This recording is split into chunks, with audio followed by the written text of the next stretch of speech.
Merhabalar, Ayşe Deniz'in Hobileri YouTube kanalıma hepiniz hoş geldiniz. Kanalımdan kucak dolusu selamlar, sevgiler sunuyorum. Evet, yine bir örgü modeli çalışması ile sizlerle birlikteyiz. Bu videomda sizlere gerçekten güzel, ajurlu bir örgü model çalışması ile geldik arkadaşlar. Evet, şöyle modelin anlatımı için elimde bu şekilde bir ipim var. Altın ilmek yazıyor arkadaşlar. BİM'den aldığım bir ipim. Şöyle kalınlığını, inceliğini de göstermek istiyorum. Bir tık kalın bir ip. Ama sizler bu modeli ince iplerde de çok güzel, hoş duracağına eminim bu modelin. Şöyle şiş numaralarım ise 3,5 numara şiş kullanacağım. İpinizin kalınlığına, inceliğine göre şişler kullanabilirsiniz. Modelimiz detaylı bir model olduğu için daha önce ilmeklerimi topladım arkadaşlar ben. Sizler bu modeli kurmak için ilmek sayılarınız 12 ve 12'nin katları artı 2 ilmek ekleyerek bu modeli kurabilirsiniz. Kenar ilmeği olarak. Artı hırkalarda, yeleklerde kenar bandını da eklemeniz gerekiyor. Toplamda sizlere 26 ilmek üzerinden modelimi anlatacağım. 2 model üzerinden anlatacağım arkadaşlar. Aslında bir model üzerinden anlatmayı düşündüm ama bir model üzerinden kafa karışıklığı olabilir diye 2 model üzerinden sizlere modelimi anlatacağım. Şimdiden hakkınızı helal edin. Biraz uzun sürebilir videomuz. Hemen şöyle başlayalım dilerseniz birinci sıramızdan. Modelimize lastiksiz uygulayabileceğiniz bir model. Lastik uygulamadan da bu modeli kullanabilirsiniz. İstediğiniz örgü alanında. Şöyle hemen birinci sıramız ön yüzden başlıyorum arkadaşlar. Birinci sıramızda Bismillahirrahmanirrahim. İlk sıram olduğu için kenar ilmeğimi düz bir şekilde örerek aldım. Burada 1, 2, 3, 4, 5 tane ters ilmek ördük. Kenar ilmeğimizden sonra. Burada 2 tane düz örüyoruz. 1, 2. Tekrar 10 tane ters. 1, 2, 3, 4, 5, 6, 7, 8, 9, 10. Şimdi şu 2 tane yapmış olduğumuz düz örgümüz örneğimizin kendisi oluyor. Burası ara kısım oluyor arkadaşlar. Ara kısmımız ters ilerliyor. Şimdi burada yine bir örnek yeri kuruyorum. 2 tane düz. Kenarda yine burada olduğu gibi 5 tane ters. 1, 2, 3, 4, 5. Kenar ilmeğimi de ters ördüm. Modelimizin birinci sırası ön yüzde bu işlemi yaptık. Modelimizin ikinci sırası arka yüzde ise bütün ilmeklerimizi göründüğü gibi örüyoruz. Kenar ilmeğimizi örmeden alıyoruz. Burada 5 düz ilmeğimiz var. 1, 2, 3, 4, 5. 5 düz ilmeğimden sonra 2 ters ilmeğimiz. Model kısmımız 2 tane ters. Ön yüzde düz olanı arka yüzde ters ördük. Burada 10 tane düz ilmeğimiz var. 1, 2, 3, 4, 5, 6, 7, 8, 9, 10. 10 düz, 2 ters. 1, 2. Örnek yerimiz arkadaşlar burası. Tekrar burada 1, 2, 3, 4, 5 düz kenar ilmeğimi de ördüm. Ters bir şekilde. Şimdi modelimizin ikinci sırası arka yüzde bu işlemi yaptık. Modelimizin üçüncü sırası ön yüzdeyiz. Burada yapacağımız işlemler var arkadaşlar.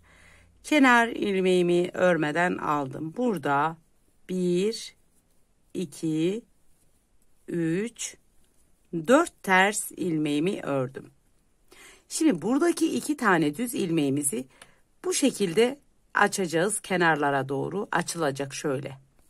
Tekrar burada yapmamız gereken, ipimiz arka tarafta, örmeden aldım.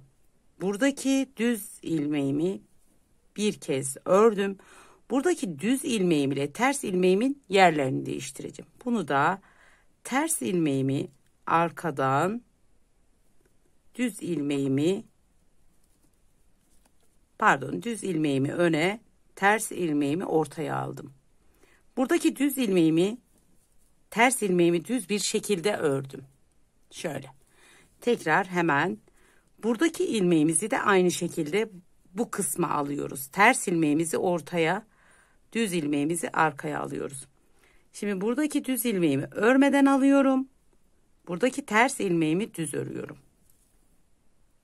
Şimdi buradaki düz ilmeğimi bu şekilde yerlerini değiştirdim.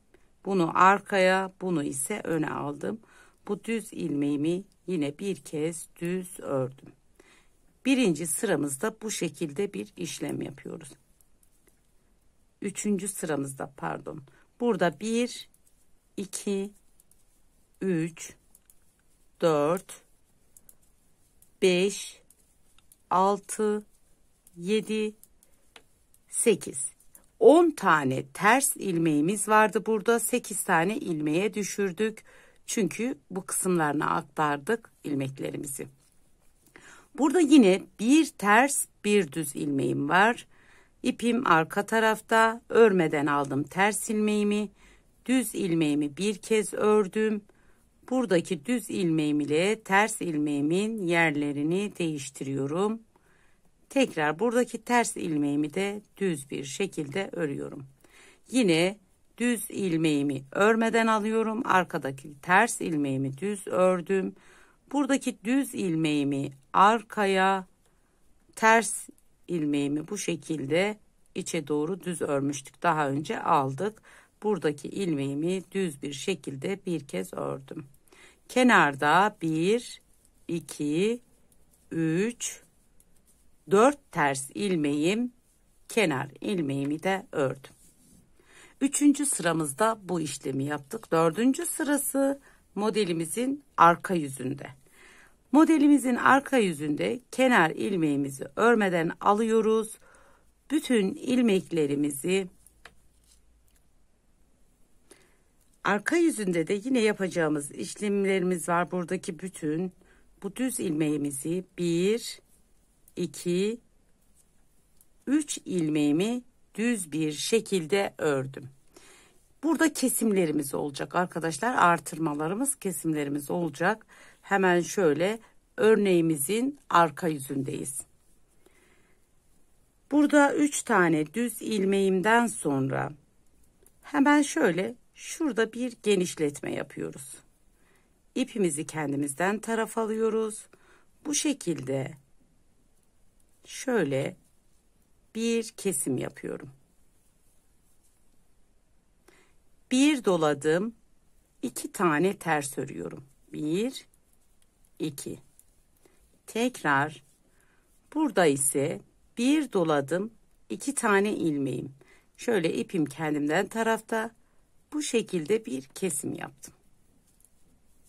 2 ters ilmeğimden sonra yine bir doladım, 2 tane ilmek kestim. Arada 1, 2, 3, 4, 5, 6. Şimdi ise 6 tane arka yüzde düz ilmeğimiz oldu. Örneğimizin arasında. Tekrar burada aynı işlemi tekrar ediyoruz. Hemen şöyle genişlettim. İpim kendimden tarafta. 8 ilmeğimiz burada 6'ya düştü. Bir kesim yaptım. Bir doladım. 2 tane ters. 1, 2. Tekrar bir doladım. 2 tanesini birlikte bu şekilde kestim. Burada 1, 2, 3 düz kenar ilmeğimi de ters ördüm. Evet, 4. sıramızda bu işlemi yaptık. 5. sırası ön yüzdeyiz. Kenar ilmeğimi örmeden aldım. Burada 1 2 ilmek ters ördüm kenar ilmeğimden sonra. Burada yine kesimimiz olacak arkadaşlar. Buradaki kesimimiz ise sağa doğru keseceğiz. Yine şöyle bir genişletme yapalım. İçten dışa doğru bir kesim. Bu şekilde. Bir doladım. Bir ters. Artırmış olduğum ilmeğimi ters ördüm. Burada 2 düz ilmeğim. Yine burada artırmış olduğumu ters. Burada bir doladım. Burada da yine bu şekilde doladıktan sonra bu ilmeğimi örmeden alıyorum. Arkadaki ilmeğimi düz bir şekilde ördüm. Buradaki ilmeğimi diğer ilmeğimin üzerinden atlattım. Şöyle açılmaya başladı buradaki modelimiz. Tekrar arada 1 2 3 4 ilmeğimiz var ters. 4 burada eksilme, burada artırma yapıyoruz arkadaşlar. Tekrar 4 ilmeğimden sonra buradaki ilmeğimi yine şöyle genişlettim. İçten dışa doğru bir kesim yaptım. Bir artırdım. Ters. Ortada 2 düz ilmeğim. 1 2 yine ters. Tekrar bir doladım. Bu ilmeğimi örmeden aldım. Diğer ilmeğimi ördüm. Örmeden aldığımı ördüğüm ilmeğimin üzerinden atlattım. Kenarda 1 2 ters ilmeğimi ördüm. Kenar ilmeğimi de ördüm. Modelimizin arka yüzüne geçiyoruz. Yine eksiltmelerimiz olacak. Tekrar aynı şekilde eksiltiyoruz. Arka yüzde nasıl eksiltiyorsak aynı şekilde kenar ilmeğimi örmeden aldım. Bir düz ilmek ördüm. Bir düz ilmeğimden sonra hemen buradaki ilmeğimi yine şöyle genişlettim. İpim kendimden tarafa. Bu sefer dıştan içe doğru şişimi bu şekilde çıkardım. Bir tane kesim yaptım. Burada ise 1 2 düz ilmeğimi ördüm. Tekrar arada 2 ters. Pardon. Burada tekrar alacağım arkadaşlar burayı.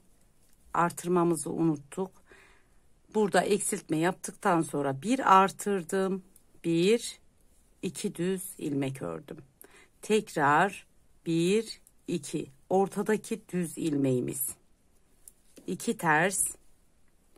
Tekrar 1 2 düz artırdım. İpim kendimden tarafta, ikisini bu şekilde kestim. Arada sadece 2 düz ilmeğimiz var şimdi. 1 2 2 düz ilmeğimizi ördük. Bu modelimizin arkadaşlar son sırası oluyor. Tekrar hemen burada yapacağımız yine işlemimiz var. Genişlettim. Bu şekilde bir kesim artırdım. 1 2 düz, tekrar 2 ters, 2 düz, artırdım. 2 ilmeğimi birlikte kestim. Burada kenarda bir düz bir ters ilmeğimi de ördüm arkadaşlar. Evet, modelimizi bir kez kurmuş olduk. Şöyle tekrar hemen ikinci örneğimizi nasıl kuracağımızı hatırlayalım. Tekrar hemen bir sırasını daha göstereceğim sizlere, hatırlatma olsun diye. Hemen birinci sırada ne yapmıştık arkadaşlar? Kenar ilmeğimizi örmeden aldık. Burada 1, 2, 3, 4, 5. Şöyle kenar ilmeğimizden sonra 5 tane ters ilmek, 2 düz. Arada 10 ters ilmek, 1, 2, 3, 4, 5, 6, 7, 8, 9, 10. Buradaki 2 düz ilmeğimiz yine devam ediyor. 2 düz. Tekrar burada 1, 2, 3, 4, 5 ters ilmeğimiz, kenar ilmeğimizi de ters ördük. Yani ikinci örneğimizi örnek üzerine bu şekilde kuruyoruz arkadaşlar. Şöyle modelimiz kendini göstermeye başladı. Arka yüzde ise bütün ilmekleri göründüğü gibi bir sıra örüyoruz. Modelimiz 6 sıradan oluşuyor. Hemen bu şekilde kendini tekrar eden, aslında karışık gibi görünüyor. Fakat alt kısmından düzgün bir şekilde başladığınız zaman kendini göstermeye başladı mıydı? Zaten yanlış yapma sorununuz olmaz. Modelinizi takip ederek ilerleyebilirsiniz. Evet arkadaşlar, modelimiz bu şekilde kendini tekrar ediyor. Şimdi ben daha önce büyük bir parça üzerinde yapmış olduğum modelimi sizlere göstereyim. Evet, şöyle kenara alayım. Modelimin ilerlemiş hali bu şekilde arkadaşlar. Daha ince iplerde belki daha güzel durabilir. Bu bir tık kalın bir ip idi. Şöyle göstereyim. Modelimiz bu şekilde ilerliyor. Şöyle